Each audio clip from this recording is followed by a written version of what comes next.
Hi, we're here with Paul Dotti, the Green Superintendent at the Arcola Country Club. Paul, it's always nice to see you. Good to see you, Kevin. Yeah, Paul and I have been friends for years from my days when I was operating the Bergen County public golf courses. And Paul's done a great job here at Arcola since he came over from Edgewood. Paul, the idea today is to kind of talk a little bit about how the year has gone for you. Really, last year, how that went from you to 2020 and the issues around the pandemic and COVID. Really, I'm just asking you an open question about kind of tell us a little bit about the things that were challenges for you last year. And then we'll eventually start talking about this year and, trying to help our member clubs find what they can do to make it a little bit easier for them to handle managing the golf course in a crisis. Okay. Well, thank you, Kevin. Obviously, everybody experienced COVID for the first time and hopefully the last time in 2020. For us, it kind of came out of nowhere. We were thinking 2020 was going to be a great year. 2019 ended on a high note and we had high expectations, and then COVID hit and we were all of a sudden playing defense. We had to start cutting staff right away because we didn't know what was going to happen with golf. Eventually golf got shut down. So we just basically were just essentially maintaining the golf course, just cutting grass, doing nothing else. So our staff numbers were at 8 or 9 guys for a good portion of the year. Our operating budgets were kind of cut a little bit.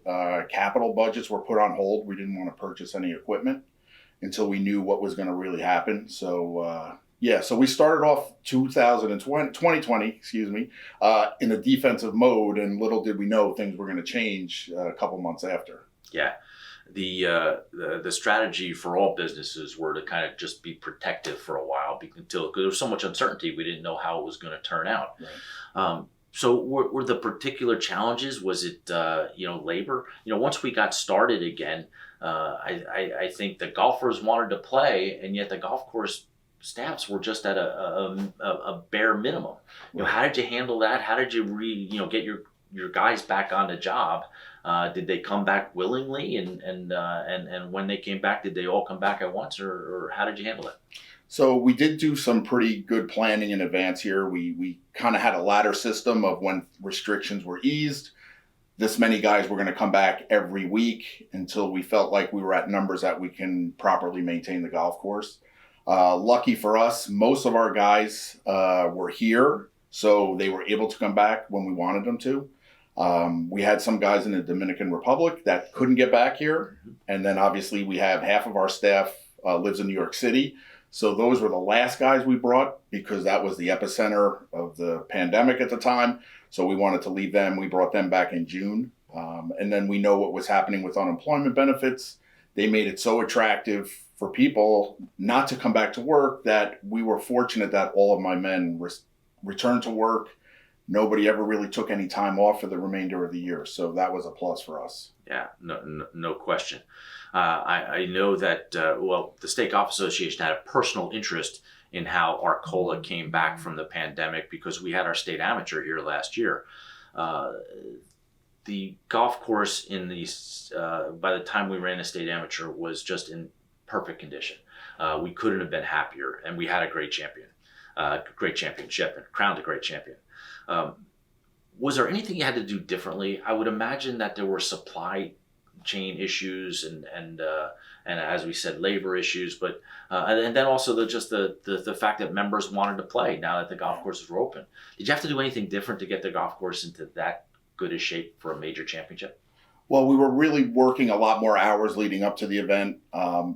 We took all the necessary steps to get the course where we wanted to be in June. So we knew in July we were just going to maintain. August we were going to just step on the gas pedal a little bit, get ready for the championship. Obviously we had volunteers from at least 8 or 10 superintendents who were the lifeline for us for that week because we had 5 less staff members last year. So those 10 guys were vital to us being able to put the product out that we needed to. Especially we had Tropical Storm Isaias come through after day 1. The golf course was literally unplayable on Tuesday morning, and without the help of those guys, we were able to, get the tournament back going on Wednesday, and then we finished it on Thursday. So without the help of volunteers, that event would not have been a success for us.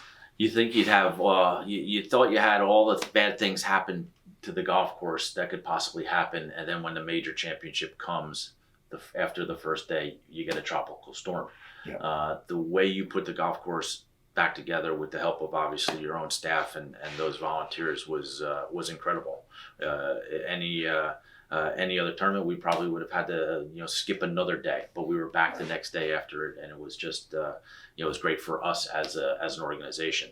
I would imagine there was a little pressure on you, knowing that we were friends and Yep. you needed to get it done because we needed to get it done. But we all appreciate the effort that was put on by your entire staff and such. Let's shift gears a little bit and talk about 2021. 2020 turned out to be a great year for golf across the country. There were 50 million rounds of golf more in 2020 than there was in 2019, and we missed 2.5 months of play. So golf was on a boom, and obviously here and at all the clubs in New Jersey there was a lot of play. Knowing that has happened in 2020 and it's potentially there again in 2021, what was it like getting ready for this year? This year was a little more stability for us getting ready. We knew we had our staff in place coming into the season. We did some pretty good changes at the end of 2020. We made some changes to our practice facilities. We made them bigger to handle the workload now that we know we're going to get increase in people just coming to practice if they can't play. So we started to do that. We looked at our agronomic programs a little bit better.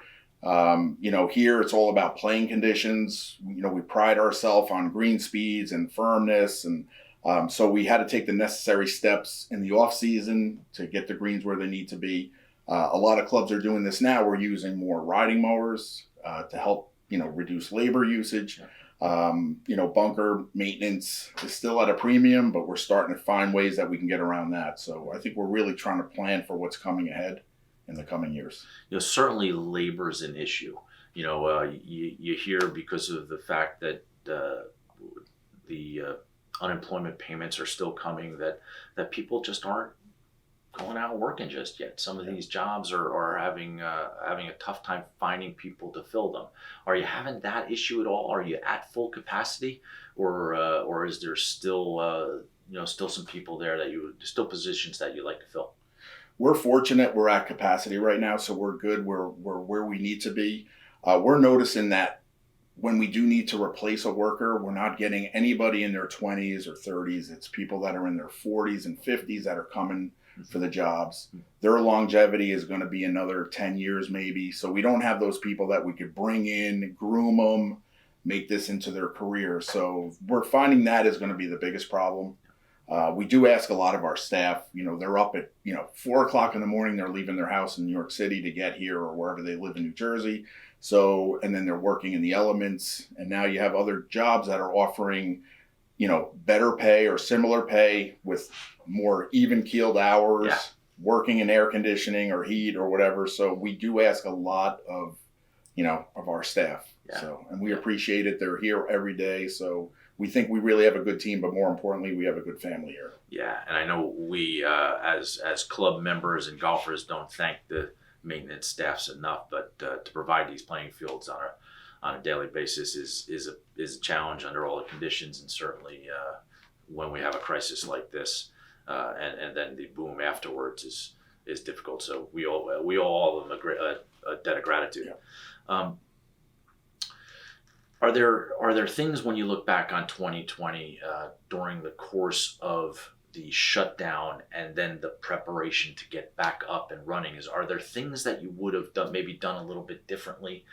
Is there anything that you could tell some of our viewers here that were real success stories for you, and then maybe something that you might have done a little differently if you had a chance? I think one thing, talking to other superintendents, a lot of us started using a lot of growth regulators. So what that does is allows the grass not to grow as quickly, so we don't have to mow it as much. And this is basically during the lockdowns when we didn't have golfers out here. We weren't worried about color or members saying, why aren't they green or whatever. So those are things that we've incorporated now into 2021. I've always been a big growth regulator user, and that's because we demand green speeds that are 13 to 14 every single day. Fairways have to be tight. So that's one thing that we felt last year. We started really using it, and we've incorporated it this year. So that's one thing that I would highly recommend for other clubs to consider using that to try to lessen the mowing and the clippings. And so that's a big part of our program. And then again, you mentioned some of the tweaks you've made this year with regard to how you're mowing, the frequency of mowing and such, trying to cut down on labor costs a little bit. Is that the trend for you right now, or is that one of your main focuses? Yep. We've gone to triplex mowing 75% of the week now on greens, where before we'd hardly ever put a triplex on our greens. We now use riding mowers around our greens versus hand mowing. We've seen no difference in quality of turf. So things that we're trying to figure out as we go, we're adding drainage to bunkers that we don't have to spend a lot of man hours pumping bunkers after it rains. So things that we've done in the last 12 months have really set us up for the future. Yeah. And we're going to continue that trend. Yeah. Speaking of the future, you've got a pretty exciting thing coming down the pike here with the U.S. Amateur eventually coming here in 22. What kind of things are you talking about, with your chairman about preparing for the 22 Amateur? Yeah, we're excited to host. We're going to be the co-host with Ridgewood. So they're going to have a great championship at that course. So we're just talking about now is really playability, conditioning, what we're going to need to do leading up to the event. Obviously we've had already 1 or 2 Zoom calls with the USGA regarding green speeds, and they already know what we provide for our members, and it's going to kind of be a game time decision. So right now we're kind of going to go through some dry runs in 2021 once we get to August to see how the course responds. And then obviously weather is the biggest factor every year. So you can prepare all you want. It's going to really be how good that weather is that week. Yeah, of course. I know that you take great pride in your greens, and certainly I've had the opportunity to play on them when they've been as fast as any greens I've ever played. I know that the stimp meter measurement is not, the number to live by, but for our fans' sake, what did you have your green speeds up to last year at their height? So I think last year our average green speed for the entire year, and this includes aeration, was 13.1. So that's the fastest they've been, and that's with the least amount of inputs. This year, for the last 2 weeks, our green speeds have not been below 14.4. So, and it's not a lot of effort. It's, like I said, the growth regulators. But more importantly, we want them firm more than fast, and we want them true. So the speed is just an indicator to make sure we have consistency from green to green. Is the only reason why we pull a stimp meter out. But it's basically how they roll and how they're receptive to the members' shots. Is the USGA, when they come to an event where they have 2 different golf courses in play for the medal play portion of the rounds, do they look to have similar speeds on both courses? And is that their goal? So discussing with Ben so far, because Ridgewood really has to have the course for 9 days they're going to be playing. We're basically practice round Saturday, Sunday, qualifying Monday, Tuesday.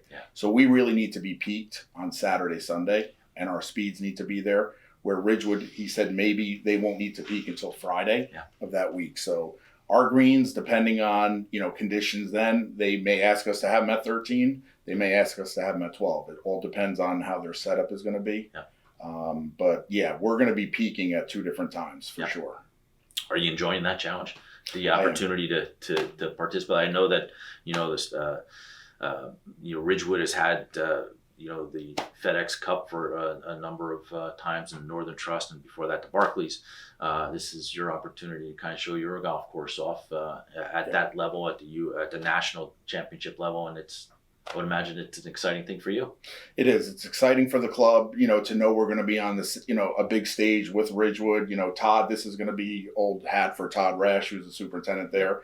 He's done this already numerous times. The course shines for every one of their events. So we're just hoping we can follow in their footsteps and provide a good product. Yeah, I'm sure you will. Certainly, my experience here has been that you've got a very supportive membership. You've got a great head pro, and the team works to put on great championships. The Arcola Cup has been the indicator of that. It was a historical event that the membership brought back here for the best amateurs in the area, and I've been fortunate enough to play in that a couple of times, and have experienced this course under truly championship conditions. and it's definitely a credit to you and your staff for what you provide. Thank you. Thinking about rolling back into just the day-to-day grind of maintenance. Do you think of anything in particular in the future of maintenance that's a priority or a concern for you? We've talked about a lot of subjects from maintenance to how you mow, but is there anything in particular that's important? Yeah, I mean, I think labor is going to be, it has been for the last few years. It is currently, and it's going to be a bigger problem in the coming years. So how golf courses can find ways to try to reduce maintenance. Native areas are a huge area to save on maintenance. We're not irrigating them, we're not fertilizing them, but the weeds and now the demands that the native areas be so perfect really is requiring as much maintenance as if we were mowing them. So, trying to look at where we can kind of treat bunkers more like hazards than having them perfect every single day. Those require a lot, and there's no machine that can go in and do that for you. It's all hand labor. It's all hand labor. So things like that, I think clubs really need to start thinking proactively. It's coming. It's going to happen. And everybody will be better prepared. It's easy to transition into things if you're making those subtle changes than having to make a drastic change. So, I mean, I could foresee, our staff sizes here are usually around 25. I could see in another 3 to 5 years, we'll be at a staff of 16. And they'll be well paid, and we'll just deal with what we have to deal with. Yeah. It'll take some effort to plan for that, but certainly you can do it. Well, thanks for your time. Congratulations again from last year and the great way you handled our championship, and best of luck in the future for the U.S. Amateur coming to here in Ridgewood. You make us all proud here in the state of New Jersey. Thank you.